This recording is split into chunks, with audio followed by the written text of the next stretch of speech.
Hey up everyone! So today's movie I'm discussing on the channel is Ghostbusters Frozen Empire, which is directed by Gil Kenan. This is the follow-up legacy sequel to Ghostbusters Afterlife. I didn't actually get to review Ghostbusters Afterlife on my channel. For whatever reason, I missed it in cinemas, but I remember I managed to watch it on a plane, and I remember I really enjoyed it. I actually remember crying watching Ghostbusters Afterlife, which was something I was not expecting. Did not think I would end up blubbing to a Ghostbusters movie whilst on a plane, but it happened. But the ending of Afterlife did pack an emotional punch. I felt something watching this movie. With Ghostbusters Frozen Empire, I felt nothing. This movie was a letdown for me. When the discovery of an ancient artifact unleashes an evil force on New York City, Ghostbusters, old and new, must team up together in order to save their home and save the world from a second ice age. I'll say this, the movie means well. Like, they do try to recapture some of the charm and chic of the beloved original. Try being the operative word there. But yeah, they've moved the setting back to New York City. They brought back the legacy actors. You've got Ackroyd, Ernie Hudson, Annie Potts. I guess you can say Bill Murray is in this. He stops by for a glorified cameo, but it kind of feels like he's doing somebody a favor rather than actually wanting to be there. They've also brought back other characters from the original film like Slimer, and the mayor is also someone you'll recognize. But as legacy sequels go, this just feels so tired and uninspired. It's coasting on its own nostalgia. Self-referential moments from the 1984 original are shoehorned in here. You've got this film's version of Are You the Key Master? Only this time it's Are You the Fire Master? The mini Stay Puft Marshmallow Men are back here for no narrative reason. We know the reason they're here. Cute merchandise. Dan Aykroyd has the exact same moment in the library with a ghost. We've already done this. We've dejaed this vu. It's not fresh to rehash the same stuff from the first film. There's also far too many characters in this, all competing for screen time, some of which really didn't need to be here, like Celeste O'Connor's Lucky or Logan Kim's podcast.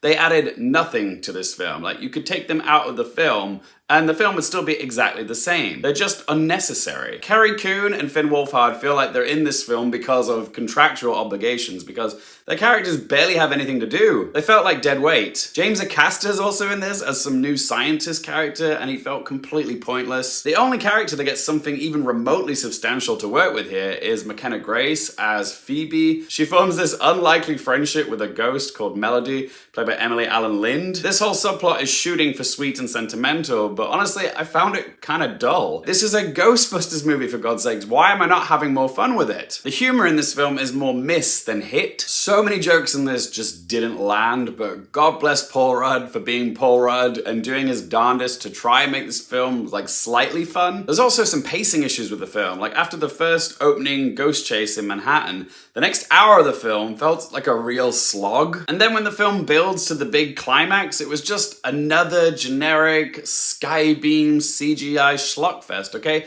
There's no originality here. It's been done a million times before and so much better than this, okay? I am bored of it. But I don't want to be completely cynical about this film. There were a few aspects about the film which I did appreciate, like the design of the villainous big bad creature, Goraka, I think his name was.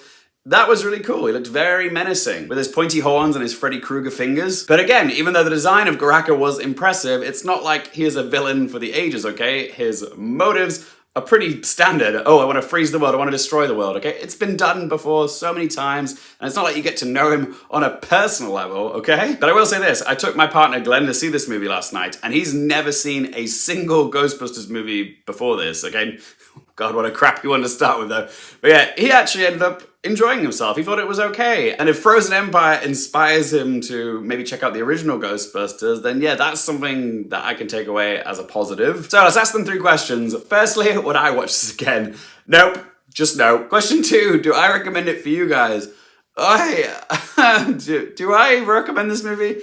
Because Glenn had an okay time with it, but then again, he had nothing to compare it to. It's hard for me to recommend this film, even to like die-hard fans of Ghostbusters, because I thought it was a lazy cookie-cutter legacy sequel that's coasting on its own nostalgia and overstuffed with far too many characters. It's also got no charm or blue-collar humor of the original Ghostbusters, or even the emotionality of Ghostbusters Afterlife. So yeah, it's watchable, but completely forgettable. And third question, what score to give out of 10? Ghostbusters Frozen Empire is probably my least favorite Ghostbusters movie ever. That's including the 2016 all-female Ghostbusters movie. I have a soft spot for that one. I walked away from this film just feeling empty. Like, it's just a half-baked, nostalgia-soaked cash grab. It's a movie that exists, but it's got no heart, no soul, no charm. This film is proof that bustin' doesn't always make you feel good.